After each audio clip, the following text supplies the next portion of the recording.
আসসালামু আলাইকুম। অবিরাম বাংলা সংবাদে সবাইকে স্বাগত জানাচ্ছি। আমি মমরিনাজ মমির। শুরুতেই বিআরবি কেবল সংবাদ শিরোনাম। ফ্যাসিবাদ বিরোধী মিত্র দলগুলোর জন্য আসন ছাড়বে বিএনপি, জানালেন তারেক রহমান। নেতাকর্মীদের দলীয় সিদ্ধান্ত মেনে নেওয়ার আহ্বান।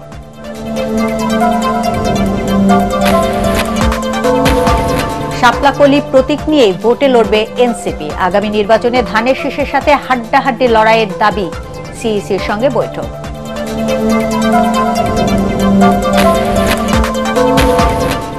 চলমান রাজনৈতিক সংকট নিরসনে প্রয়োজনে বিএনপির সাথে আলোচনায় বসতে চায় জামায়াত। উস্কানি দিলেও বিরোধে না জড়ানোর ঘোষণা।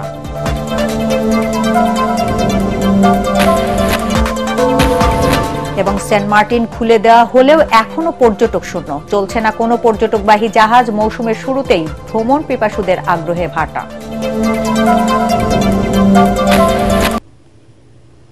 শুনছিলেন বিআরবি কেবল সংবাদ শিরোনাম। এবার বিস্তারিত। বিএনপিকে ঠেকাতে ফ্যাসিবাদী শাসক যেমন দেশকে ধ্বংস করেছিল, আবারও একই রকম ষড়যন্ত্র শুরু হয়েছে বলে অভিযোগ করেছেন দলটির ভারপ্রাপ্ত চেয়ারম্যান তারেক রহমান। প্রবাসে বিএনপির সদস্য সংগ্রহে অনলাইন কার্যক্রমের উদ্বোধন অনুষ্ঠানে তিনি জানান, ফ্যাসিবাদ বিরোধী মিত্র দলগুলোকে আসন ছাড় দেবে বিএনপি। মনোনয়নের ক্ষেত্রে দলীয় সিদ্ধান্ত মেনে নিতে নেতাকর্মীদের প্রতি আহ্বান জানান তারেক রহমান। কামরুজ্জামান রাজীবের রিপোর্ট। ফেব্রুয়ারিতে জাতীয় নির্বাচনকে সামনে রেখে প্রবাসী বাংলাদেশিদের ভোটাধিকার নিশ্চিতে উদ্যোগ নিয়েছে নির্বাচন কমিশন। এবার প্রবাসীরা ফ্যাক্টর হয়ে দাঁড়াতে পারে নির্বাচনে জয় পরাজয়ের সমীকরণে। এরই প্রেক্ষিতে প্রবাসের দলীয় সদস্য সংগ্রহ ও সদস্য পদ নবায়নে অনলাইন পেমেন্ট গেটওয়ে কার্যক্রমের উদ্বোধন করেন বিএনপির ভারপ্রাপ্ত চেয়ারম্যান তারেক রহমান। এতে নেতারা বলেন, এর মধ্য দিয়ে দলে আধুনিকায়নের যাত্রা শুরু হলো, নিশ্চিত হবে আর্থিক স্বচ্ছতা ও জবাবদিহিতা। এ সময় দলের মহাসচিব অভিযোগ করেন, পরিকল্পিতভাবে বিএনপির বিরুদ্ধে প্রচারণা চালানো হচ্ছে। অত্যন্ত পরিকল্পিত প্রচারণা চলছে যে বিএনপি সংস্কার চায় না, বিএনপি সংস্কার বিরোধী। বিএনপি হচ্ছে সেই দল যে দল সবচেয়ে আগে সংস্কারের কথা বলেছে। অনুষ্ঠানে প্রধান অতিথির বক্তব্যে তারেক রহমান বলেন, গণতান্ত্রিক ধারা অব্যাহত রাখতে সর্বোচ্চ ছাড় দিয়েছে বিএনপি। তার দল অন্তর্বর্তী সরকারকে সহযোগিতা করে গেলেও একটি মহল নানা কৌশলে গণতন্ত্রের পথকে সংকটাপন্ন করছে। একটি দায়িত্বশীল রাজনৈতিক দল হিসেবে বিএনপি শুরু থেকেই ফ্যাসিবাদ বিরোধী জাতীয় ঐক্য বজায় রাখার স্বার্থে সর্বোচ্চ ছাড় দিয়ে একদিকে গণতান্ত্রিক রাজনৈতিক দলগুলোর সঙ্গে সমঝোতার পথ বেছে নিয়েছে, অপরদিকে অন্তর্বর্তীকালীন সরকারকেও যতটুকু সম্ভব, যতটুকু যথাসাধ্য সম্ভব আমাদের অবস্থান থেকে আমরা সহযোগিতা করে আসছি। অথচ আমরা দেখছি, সমগ্র দেশবাসী দেখেছেন, প্রতিনিয়ত একের পর এক নিত্য নতুন শর্ত জুড়ে দিয়ে গণতন্ত্রের উত্তরণের পথকে কেমন যেন সংকটাপূর্ণ করে তোলা হচ্ছে। নির্বাচনে বিএনপির মনোনয়ন প্রসঙ্গে তারেক রহমান বলেন, ফ্যাসিবাদ বিরোধী আন্দোলনে থাকা মিত্র দলগুলির জন্য আসন ছাড়বে বিএনপি। ভিন্ন রাজনৈতিক দলের যারা ফ্যাসিবাদ বিরোধী আন্দোলনে আমাদের সঙ্গে রাজপথের সঙ্গী ছিলেন, এমন প্রার্থীকেও বিএনপি সমর্থন দেওয়ার সিদ্ধান্ত নিয়েছে। এই বাস্তবতার কারণে হয়তো বিএনপি দলীয় প্রার্থী মনোনয়ন বঞ্চিত হবেন। বিএনপির সর্বস্তরের নেতাকর্মী সমর্থকদের কাছে আমাদের প্রত্যাশা, দেশ এবং জনগণের বৃহত্তর স্বার্থে, গণতন্ত্রের স্বার্থে আপনারা এই বাস্তবতাটিকে মেনে নেবেন দয়া করে। দল ক্ষতিগ্রস্ত হয় এমন কোনো আচরণ না করতে নেতা কর্মীদের প্রতি আহ্বান জানান তারেক রহমান। গণতন্ত্রের স্বার্থে আপনারা কামরুজ্জামান রাজীব, এটিএন বাংলা, ঢাকা। অবশেষে শাপলা পরিবর্তে শাপলা-কলিকে দলের প্রতীক হিসেবে মেনে নিল এনসিপি। রোববার প্রধান নির্বাচন কমিশনারের সঙ্গে বৈঠক শেষে দলের এই সিদ্ধান্তের কথা জানান এনসিপির মুখ্য সমন্বয়ক নাসিরউদ্দিন পাটোয়ারী। বৃহৎ স্বার্থেই দল ছাড় দিয়েছে দাবি করে তিনি বলেন, আগামী নির্বাচনে ধানের শীষের সাথে শাপলা-কলির হাড্ডাহাড্ডি লড়াই হবে। বিস্তারিত জানাচ্ছেন ইয়াসির রানা। দলের প্রতীক চূড়ান্ত করতে প্রধান নির্বাচন কমিশনার এএমএম নাসিরউদ্দিনের সাথে বৈঠক করে এনসিপির প্রতিনিধি দল। বৈঠক শেষে ব্রিফিংয়ে দলের মুখ্য সমন্বয়ক নাসিরউদ্দিন পাটোয়ারী ইসির প্রতীক তালিকায় নতুন করে অন্তর্ভুক্ত হওয়া শাপলা-কলিকে দলের প্রতীক হিসেবে পেতে চিঠি দেওয়ার কথা জানান। আমরা শাপলা-কলি নিব, শাপলার কিন্তু আমরা এখনো ব্যাখ্যা পাইনি। নির্বাচন কমিশনের যে স্বেচ্ছাচারী আচরণ, কিন্তু এখন কি তাহলে আমরা প্রতীক নিয়ে পড়ে থাকবো, আমরা ইলেকশন ফেজে ঢুকবো না? তো সেই জায়গা থেকে আমরা বৃহত্তর স্বার্থ চিন্তা করে এই ডিসিশনটা নিচ্ছি। তার মতে নির্বাচনী মাঠে এবার ধানের শীষের প্রধান প্রতিপক্ষ হবে শাপলা-কলি।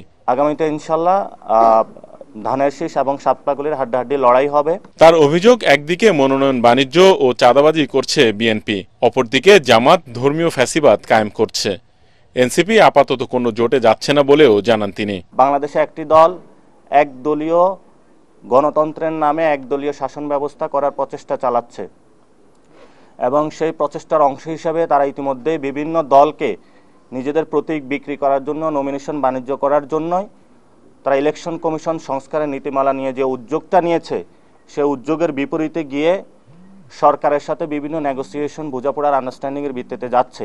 গণভোট নিয়ে জামাত বিএনপির পরস্পর বিরোধী অবস্থান থেকে সরে আসারও আহ্বান জানান নাসির। গণভোট নিয়ে হলো বিএনপি এবং জামাত হলো মুখোমুখি অবস্থানে রয়েছে। আমরা দুই দলের কাছে আহ্বান রাখবো যে আপনাদের এই ধরনের যুদ্ধ নির্বাচনকে ব্যাহত করবে। এদিকে ইসি সচিব আক্তার আহমেদ জানান, 31 অক্টোবর পর্যন্ত যাদের বয়স 18 হয়েছে তাদের যুক্ত করে হালনাগাদ করা হয়েছে ভোটার তালিকা। বর্তমানে বাংলাদেশের ভোটারের সংখ্যা হচ্ছে 12,76,12,384। ইসি সচিব আরও বলেন, দ্রুত দল নিবন্ধন প্রক্রিয়া চূড়ান্ত হবে। এছাড়া প্রবাসীদের ভোটার তালিকা প্রণয়নে কাজ চলছে। ইয়াসিন রানা, এটিএন বাংলা, ঢাকা। দেশের চলমান রাজনৈতিক সংকট নিরসনে প্রয়োজনে বিএনপির সাথে আলোচনায় বসতে চায় জামায়াতে ইসলাম। মগবাজারে আল ফালা মিলনায়তনে সংবাদ সম্মেলনে দলের এই প্রস্তাব তুলে ধরেন নায়েবে আমির সৈয়দ আব্দুল্লাহ মোহাম্মদ তাহের। এ সময় তিনি বলেন, বিএনপি যতই উস্কানি দিক তাদের সাথে কোনো বিরোধে জড়াবে না জামায়াত। মনির হোসেন তোপর রিপোর্ট। সংস্কার, জাতীয় সনদ, গণভোট ও নির্বাচন সহ বিভিন্ন ইস্যুতে উত্তাল রাজনীতির মাঠ। চলমান রাজনৈতিক পরিস্থিতি নিয়ে সংবাদ সম্মেলন করে জামায়াতে ইসলামী। দলটির নায়েবে আমির সৈয়দ আব্দুল্লাহ মোহাম্মদ তাহের বলেন, বিএনপি হয়তো না বুঝেই জুলাই সনদে স্বাক্ষর করেছে, তাই দলটির এর বিরোধিতা করছে। নোট অব ডিসেন্ট সহ গণভোটের নজির বিশ্বে নেই বলেও দাবি করেন তিনি। অন্তর্বর্তী সরকার আপোষ করে বর্তমান পরিস্থিতি নিয়ন্ত্রণের চেষ্টা করছে বলেও অভিযোগ করেন জামাতের এই নেতা। সরকার এক ধরনের কম্প্রোমাইজিং অ্যাটিটিউডে আজকের যে বার্নিং ইস্যুগুলো সেগুলো হ্যান্ডেল করার জন্য চেষ্টা করছে এবং তাদের বক্তব্য হচ্ছে কিছুটা আপনাদেরকে সন্তুষ্ট করব, কিছুটা বিএনপিকে সন্তুষ্ট করব, কিছুটা অন্যদেরকে সন্তুষ্ট করব। তো এরকম একটা পদক্ষেপ, তো এটা তো কোনো হালুয়া রুটির বাগাবাগির কোনো বিষয় নয়। জামাতের নায়েবে আমির জানান, দেশের স্বার্থে রাজনৈতিক দলগুলোর সাথে আলোচনায় বসতে প্রস্তুত তার দল।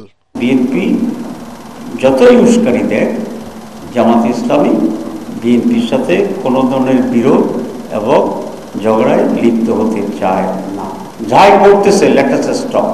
আমি বিএনপিকে অনুরোধ করব, আসুন বিএনপি এবং জামাত ইসলামী আমরা একসাথে বসি, আমরা দেশের এই পরিস্থিতি নিয়ে খোলামেলা আলোচনা করি। সমঝোতা না হয়, ইলেকশন হয়, তাহলে কি হবে? ফেসিবাদ এসে যাবে। তো ফেসিবাদ আসলে আপনি তো বলতেছেন, তো ফেসিবাদ আসলে আপনি যদি ফেসিবাদ না চান, তো তাহলে আসেন শান্ত হন, আমরা শান্ত হই, সবাই মিলে আমরা করি। জামাত কখনো প্রতারণা করেনি উল্লেখ করে দলটির এই শীর্ষ নেতা দাবি করেন, তাদের দলের বিষয়ে বিএনপি ও আওয়ামী লীগের চিন্তাধারার মধ্যে কোনো তফাৎ নেই। Thank you very much. Thank you. Monir Hossain Tapu, ATN Bangla, Dhaka. 1 নভেম্বর থেকে দেশের একমাত্র প্রবাল দ্বীপ সেন্ট মার্টিন পর্যটকদের ভ্রমণের জন্য খুলে দেওয়া হলেও চলছে না কোনো পর্যটনবাহী জাহাজ। ফলে এবার মৌসুমের শুরুতেই ভ্রমণ পিপাসুদের আগ্রহে ভাটা পড়াচ্ছে। জাহাজ ব্যবসায়ীরা বলছেন, নভেম্বর মাসে দিনে গিয়ে দিনে ফেরার নিয়মে সেন্ট মার্টিনে থাকার সুযোগ নেই। ফলে প্রস্তুতি নিয়েও জাহাজ চলাচল বন্ধ রাখতে বাধ্য হচ্ছেন তারা। কক্সবাজার থেকে মোয়াজ্জেম হোসেন শাকিলের পাঠানো তথ্য ও ছবিতে আরো জানাচ্ছেন আশিকুর রহমান।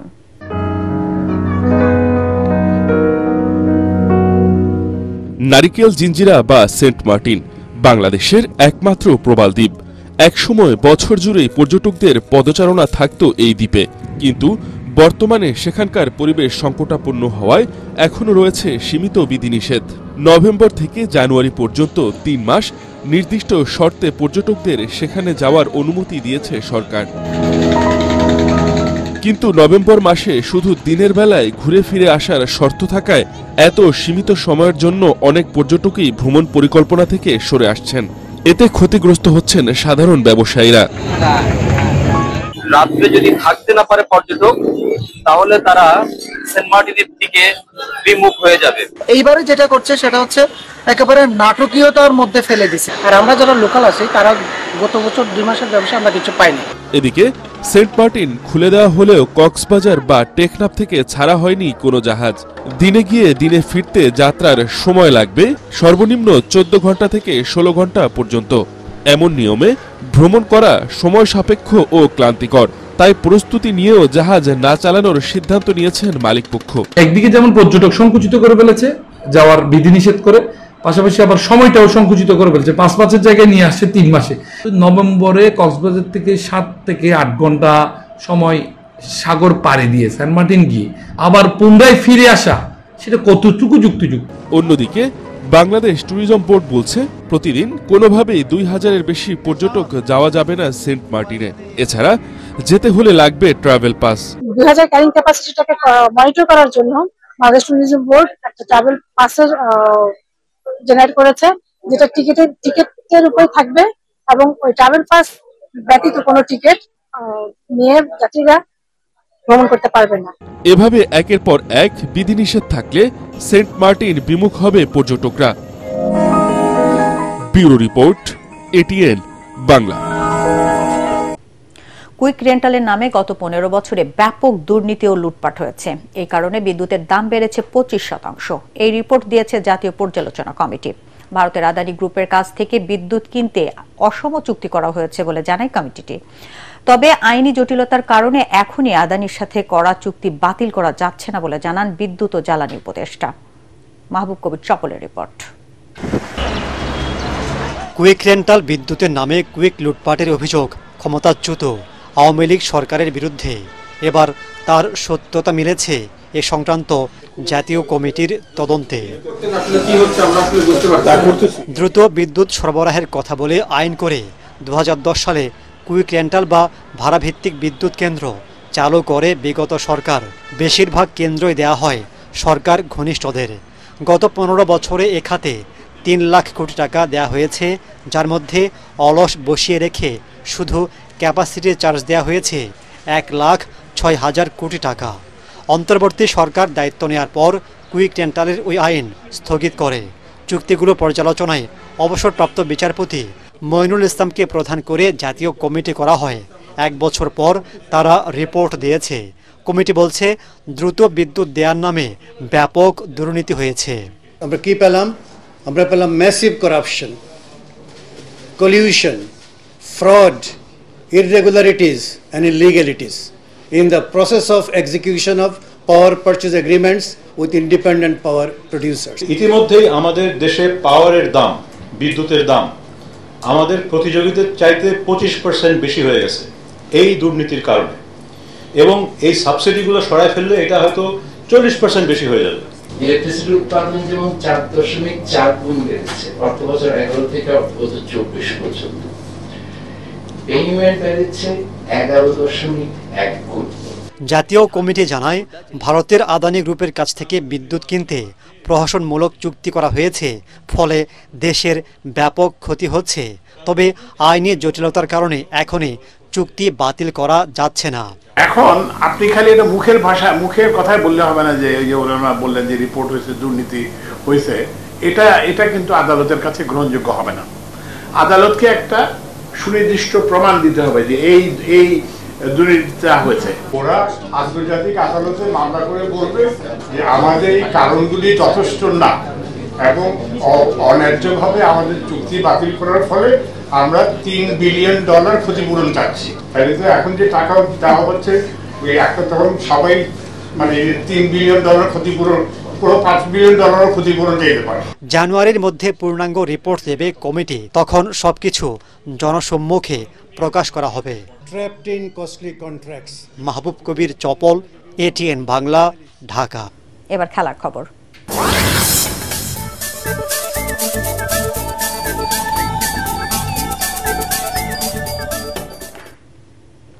অবশেষে বিশ্বকাপ জয়ের স্বাদ পেল ভারতের নারী ক্রিকেট দল। ঘরের মাঠে দক্ষিণ আফ্রিকাকে 52 রানে হারিয়ে নারী ওয়ানডে বিশ্বকাপের নতুন চ্যাম্পিয়ন এখন হারমনপ্রীত কাউরের দল। মুম্বাইয়ে টস হেরে ব্যাটিং করে 7 উইকেটে 298 রান সংগ্রহ করে স্বাগতিক ভারত। জবাবে 246 রানে থামে দক্ষিণ আফ্রিকার ইনিংস। ফাইনালে সেরা হন শেফালি ভার্মা, আর টুর্নামেন্টের সেরা পুরস্কার জিতেন দীপ্তি শর্মা। পরাগারমানের report. Cricket world cup trophy. তৃতীয়বারের চেষ্টায় সাপমুক্তি ঘটল ভারতের। ঘরের মাঠে বিশ্ব চ্যাম্পিয়ন হলো তারা। ব্যাটে বলে নজর কাড়লেন শেফালি ভার্মা আর দীপ্তি শর্মা। তাদের অলরাউন্ড নৈপুণ্যে বিশ্বকাপ ট্রফি জিতল ভারত।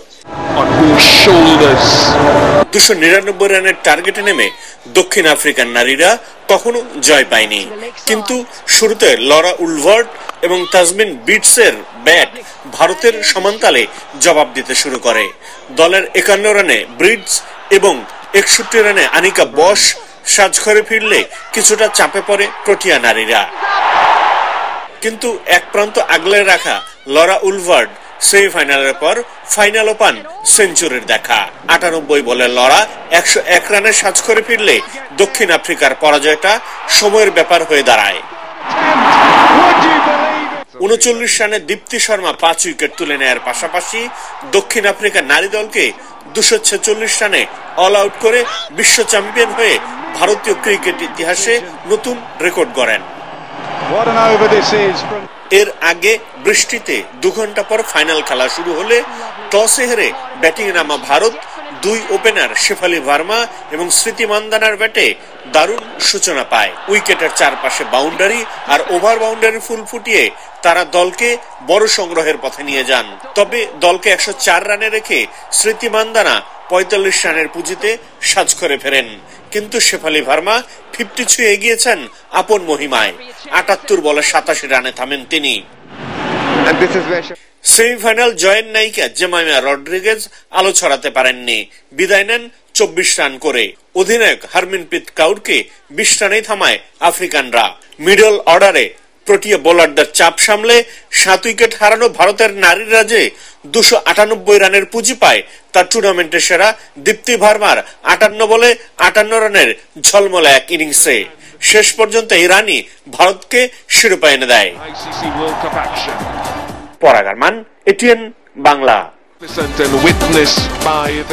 শেষ করার আগে বিআরবি কেবল সংবাদ শিরোনাম আরেকবার।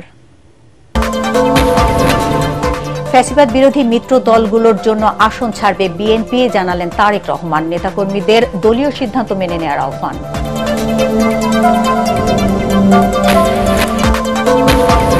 শাপলাকলি প্রতীক নিয়ে ভোটে লড়বে এনসিপি। আগামী নির্বাচনে ধানের শীষের সাথে হাড্ডাহাড্ডি লড়াই হওয়ার দাবি সিইসির সঙ্গে বৈঠক।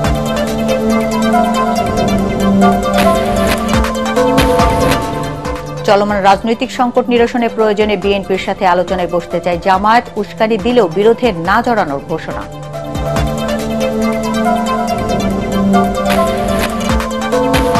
এবং সেন্ট মার্টিন খুলে দেওয়া হলেও এখনো পর্যটক শূন্য, চলছে না কোনো পর্যটকবাহী জাহাজ। মৌসুমের শুরুতেই ভ্রমণ পিপাসুদের আগ্রহে ভাটা। দর্শক, পরবর্তী সংবাদ দেখার আমন্ত্রণ জানিয়ে এখনকার মতো শেষ করছি। এটিএন বাংলা সংবাদ ইউটিউবে দেখতে ব্রাউজ করুন youtube/ATN Bangla News। ধন্যবাদ সবাইকে।